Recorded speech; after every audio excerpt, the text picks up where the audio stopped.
War is hell. It's disgusting. People get hurt.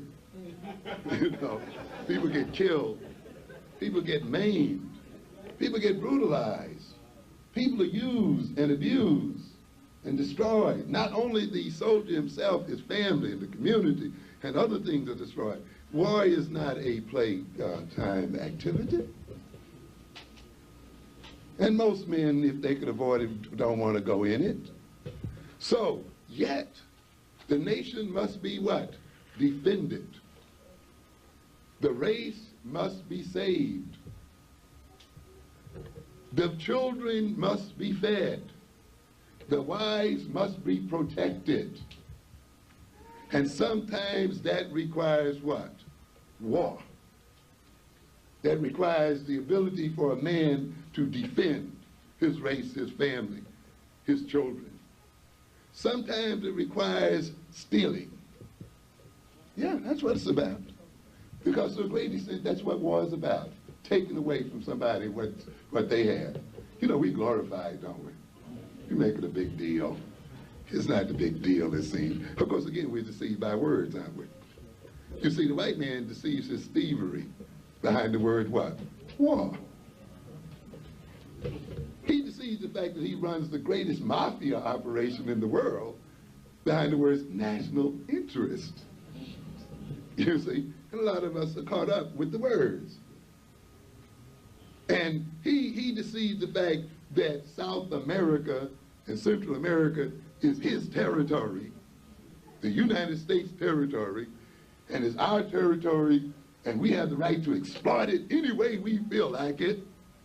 And the Russians and everybody else better what? Stay out. And if you try to get in our special territory, and never mind what the people have to say about it. They don't have a damn thing to say about it. You know, it doesn't matter what the Central America, South, it doesn't matter that the Nicaraguans want to, you know, elect the Sandinistas, or that the Chileans wanted to put Allende in office, or that the Grenadians wanted to put, you know, yeah, in the office. No, this is our territory. The people have nothing to say. How different is that then from the crack dealer who says, South Queens, this is what? Our territory, and everybody else stays out. And the people say, we don't want any of you in it. Shut up, you ain't got nothing to say about it. And if you object, we're going to do what? Get you. But you see, we are willing to see the criminality there and the gangsterism there. But we don't see the criminality and gangsterism, you see, in this country saying Central and South America is what? Our sphere of influence. What do you mean sphere of influence? You see, and we collect from this group of people, and we make them pay what? Protection. And those people who don't agree with what we are doing, we're going to put an insurrectionary army in there and destroy them. Or as in Panama, we'll go in and do it ourselves. And this is what it's about. And what do they mean by national interests? Or like as what's his name says, Bush, our way of what? Life. The life to which we have become what? Accustomed. Which requires that we stay as subordinated people. And he's letting then Saddam Hussein know that we're used to living it up, man. Having more than we can eat. You know, just consuming all the world's resources and so forth. But I'd be damned if we're going to let you have control of your own resources, man. No way. We're not going to do it. And we're going to have to fight you to do it. And on the same basic level, this is in part what manhood and peoplehood is about. Are the people to voluntarily starve and die? Or are the men to go out and get what is needed for the survival of their people? Or are we going to let another people come in and take everything we have so that our children can starve and die?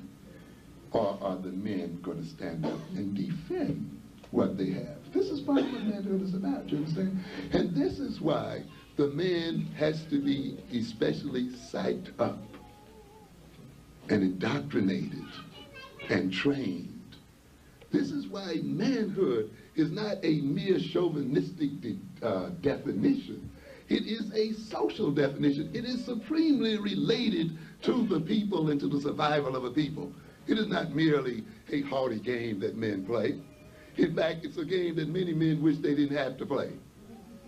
But they recognize that they must play it, because a part of manhood also is a sense of duty. And a part of manhood is the willingness to sacrifice oneself in the interest of one's people and in the interest of one's folk.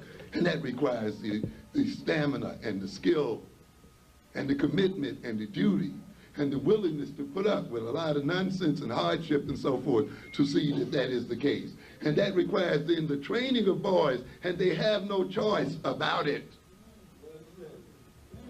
They must be set up and trained to do it, because they not only live for themselves, they must live for the race and live for the group. Because without the race and without the group, there is no self.